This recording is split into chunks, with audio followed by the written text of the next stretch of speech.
Welcome to the market money magnet guys. आज यहाँ इस वीडियो में हम बात करने वाले हैं एक ऐसे स्टॉक की जिसने अब तक के 5 बार बोनस दिया है, साथ ही साथ ये हर साल डिविडेंड पे करता है। अगर आप कोई डिविडेंड स्टॉक ढूंढ रहे हैं तो डेफिनेटली आप इसको कंसिडर कर सकते हैं, क्योंकि ये फंडामेंटली भी बहुत अच्छा है। इसने अभी अभी इलेक्ट्रिक व्हीकल में भी अपना कदम रखा है या रखने के बारे में अभी प्लानिंग में है। तो आने वाले समय में इलेक्ट्रिक व्हीकल के बैटरी सेक्शन में आपको ये स्टॉक डेफिनेटली देखने को मिल सकता है। अब इलेक्ट्रिक व्हीकल जो है ये फ्यूचर ओरिएंटेड बिजनेस है, ये हम सब जानते ही है।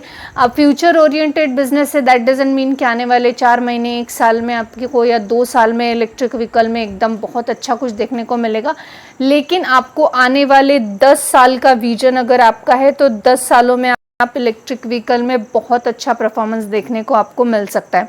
तो चलिए हम सबसे पहले देख लेते हैं फंडामेंटल्स स्टॉक के। आप यहाँ पे देख सकते हैं, सबसे पहले मैंने इसकी बोनस हिस्ट्री निकाली है और बोनस हिस्ट्री में आप देख सकते हैं 2009 में बोनस दिया था, 1:1 का ही रेशो था।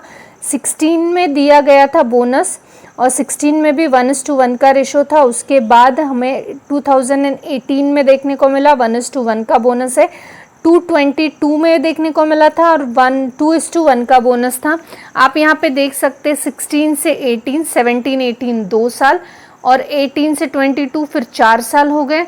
और अभी हो सकता है इस सेशन में हमें फिर से बोनस इस कंपनी की तरफ से देखने को मिले। अगर हम इसकी डिविडेंड की हिस्ट्री देखें तो आप यहाँ देख सकते हैं कि जो डिविडेंड है ये भी इसका कंसिस्टेंसी से चलता है। अगर हम पूरा ओपन करें तो आपको दिख ही जाएगा।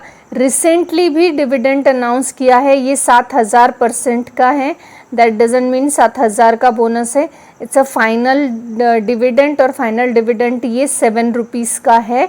अब 7 रुपीज़ का डिविडेंड की जो एक्स डेट है ये 12 जुलाई है, यानी 12 जुलाई है, उससे पहले पहले आपको ये स्टॉक अपने होल्डिंग में रखना होगा तो आप इस डिविडेंड के लिए एलिजिबल रहेंगे। आप यहाँ देख सकते हैं इंट्रीम और फाइनल कभी कभी 2 डिविडेंड भी पे किए हैं इसने और कभी कभी सिंगल भी पे करता है, लेकिन कंसिस्टेंसी से डिविडेंड पे डेफिनेटली करता है। साल में मिनिमम 2 बार डिविडेंड तो ये स्टॉक देता ही है। तो आप देख सकते हैं 22 में 2 बार हो गया, 23 में भी 2 बार हो गया। अब 24 का जहाँ तक सवाल है, आने वाले समय में हमें वो भी देखने को मिल सकता है। एक नज़र हम इसके फंडामेंटल्स पे डालें तो आप देख सकते हैं कि 2,31,871 करोड़ का मार्केट कैप है, यानी कंपनी अच्छी है। ए कैटेगरी की कंपनी है, यानी ए कैटेगरी की कंपनी डेफिनेटली एक सिक्योर रिटर्न देने के लिए फेमस होती है। अगर हम इसके फेस वैल्यू की बात करें तो 10 का फेस वैल्यू देखने को मिलता है, यानी आने वाले समय में स्प्लिट का बेनिफिट भी हमें देखने को यहाँ पे मिल रहा है। अगर हम पेट्रोस्की स्कोर की बात करें तो पेट्रोस्की स्कोर के हिसाब से लॉन्ग टर्म में ये फिट बैठती है। अगर डेप्थ देखें तो यहाँ 1 लाख करोड़ का देखने को डेफिनेटली मिल रहा है, more than 1 lakh crore, but डेप्थ टू इक्विटी रेशो में 0.72%, यानी बहुत मामूली सा डेप्थ यहाँ पे हमें देखने को मिल रहा है। अगर हम नेट प्रॉफिट की बात करें तो 43,161 करोड़ का है। डिविडेंड यील्ड 7.31% का है और साथ ही साथ स्टॉक प्राइस आप देख सकते हैं सिर्फ 164 रुपीज़ का स्टॉक प्राइस है। स्टॉक पीई और साथ ही पीईजी रेशो के हिसाब से अगर हम बात करें तो स्टॉक हमें अभी भी अंडर वैल्यूड ही देखने को मिल रहा है। साथ ही साथ आरओसीई और आरओई की बात करें तो दोनों भी बेटर देखने को यहाँ पे मिल रहे हैं। प्रमोटर का होल्डिंग भी 51% का है। साथ ही साथ एक और चीज़ मैं आपको यहाँ बताना चाहूँगी कि इसके शेयर होल्डिंग पैटर्न में आपको एफआईएस और डीआईएस करीबन 19% के देखने को मिल रहे हैं। 51% के आसपास डेफिनेटली यहाँ पे प्रमोटर्स भी देखने को मिलते हैं, लेकिन जब किसी भी स्टॉक में अगर 19% तक एफआईएस और डीआईएस है, यानी डेफिनेटली वो स्टॉक में कुछ तो बात है जो हमें पता नहीं है और उनको पता है। अब अगर हम बात करें कि हम कौन से स्टॉक के बारे में बात कर रहे हैं तो गाइस हम बात कर रहे हैं इंडियन ऑयल कॉरपोरेशन लिमिटेड की, जो कि महाराष्ट्र में हमें कंपनी कंट्रोल्ड देखने को मिलती है या महाराष्ट्र में स्टैब्लिश्ड देखने को हमें ये मिलती है। अब जो इंडियन ऑयल कॉरपोरेशन लिमिटेड है, इसका हमें एक और चीज़ देखने को मिला रिसेंटली। आप यहाँ पे देख सकते हैं कि जो IOC है इसने अपडेट दिया है JV with Singapore Sun Mobility. अब ये मोबिलिटी ये जो है कंपनी है और इनका डेवलपमेंट एंड ऑपरेशन जो है battery as a service solution BaaS for 2 wheelers 3 wheelers and 4 wheelers vehicles का, इनका सबका ग्रॉस व्हीकल जो है इनका लोअर देन 2 टन वाले, हाँ यानी स्मॉल व्हीकल्स की ही बात हो रही है, हेवी व्हीकल्स की बात यहाँ नहीं हो रही है। ये सारे व्हीकल्स जो हैं इनके डोक्स और बैट्रिक्स जो है ये enable functioning as electronic vehicles जो हैं ये मेंटेन करने वाली है। नेटवर्क और स्वाइप पॉइंट नेटवर्क्स ये सभी चीज़ें वो इंडिया से मेंटेन करेगी या इंडियन ऑयल रिटेल आउटलुक्स जो है ये मेंटेन करेगी, ऐसा उन्होंने BSE पे फाइलिंग दिया हुआ है।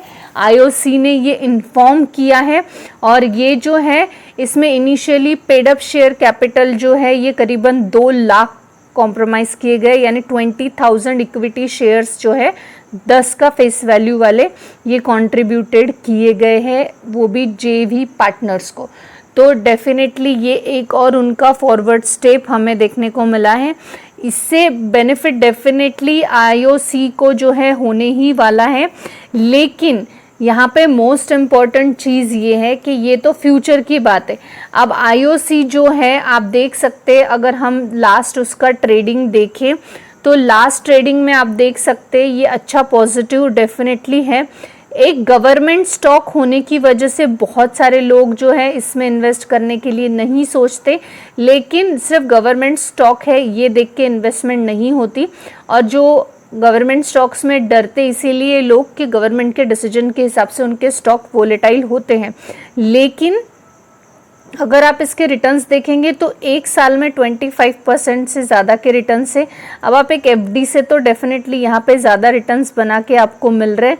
अगर यही आप एक साल के रिटर्न्स यहाँ पे 5 साल के रिटर्न्स देखें तो 5 साल में 53% के रिटर्न्स यहाँ पे ओनली बनाकर मिले हुए हैं। यही आप मैक्सिमम रिटर्न्स अगर देखेंगे कंपनी के तो मैक्सिमम रिटर्न आपको मोर देन 1000% के देखने को मिलते हैं। ये उनको मिले होंगे जिन्होंने कंसिस्टेंसी से होल्ड कर रखा है, लेकिन आप यहाँ पे देख सकते हैं कि स्टॉक में वोलेटिलिटी बहुत है। स्टॉक ऐसे ऊपर तो जाता है लेकिन जितना ऊपर गया था उससे कहीं गुना ज़्यादा 60-70% तक ये स्टॉक ने क्रैश किया है और उसके बाद एक फ्लैट परफॉर्मेंस के बाद अभी फिर जो लास्ट हाई था उस लास्ट हाई के ऊपर आया है और थोड़ा सा वहाँ से भी फिर करेक्शंस दिखा रहा है। तो ये जो स्टॉक्स है डेफिनेटली यहाँ पे आपको एक चीज़ मेंटालिटी के लिए प्रिपेयर रखना है कि ये स्टॉक 50-60% तक भी क्रैश हो सकते हैं just because it's a government stock. But हमें यहाँ पे सिर्फ ये नहीं देखना कि गवर्नमेंट स्टॉक है इसलिए बाय करना है नहीं करना है। यहाँ पे हमारे जो है 2-3 पर्पस पूरे होते हैं और वो इस तरह के, एक तो ये स्टॉक जो है कंसिस्टेंसी से बोनस देता है। अब किसी स्टॉक में बोनस मिल रहा है तो डेफिनेटली वो स्टॉक का बेनिफिट भी हमें वैसा देखने को मिल जाता है। अब स्टॉक में अगर बोनस के साथ साथ कंसिस्टेंसी से आपको डिविडेंड भी पे आउट हो रहा है तो आपको डिविडेंड का भी बेनिफिट मिल रहा है। थर्डली स्टॉक जो है आने वाले समय में फ्यूचर में बहुत अच्छा करने का पोटेंशियल रखता है क्योंकि फंडामेंटल्स भी स्टॉक के फॉर्चुनेटली बहुत अच्छे देखने को मिलते हैं। अगर हम सिर्फ गवर्नमेंट के एक लुकआउट की वजह से स्टॉक को रिजेक्ट करने की बात कर रहे हैं तो definitely it's not a right decision. वैसे तो करंट जो गवर्नमेंट है ये भी बहुत अच्छा कर रही है और हम होप रख सकते हैं इस गवर्नमेंट से कि आने वाले समय में भी ये अच्छा करे। अब ईवी की जहाँ तक बात है, ईवी का फ्यूचर बहुत अच्छा और बैटरी सर्विसेज से रिलेटेड अगर ये कंपनी उसमें उतर रही है तो ये डेफिनेटली एक पॉजिटिव और प्लस पॉइंट स्टॉक के लिए रह सकता है।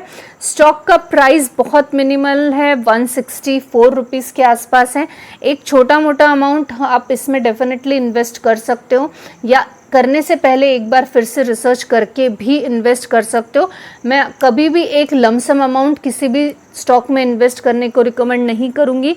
कभी भी आपको एक छोटा सा अमाउंट लगाना चाहिए और इस छोटे अमाउंट को हम ग्रो किस तरह कर सकते हैं पेशेंस के साथ, ये देखना चाहिए। लॉन्ग टर्म इन्वेस्टमेंट का मतलब ही पेशेंस है। जो लोगों में पेशेंस लेवल नहीं है वो लॉन्ग टर्म में टिक नहीं सकते, बेनिफिट या प्रॉफिट जनरेट कर नहीं सकते। आई होप गाइस आपको इन्फॉर्मेटिव लगी होगी। Thanks for watching.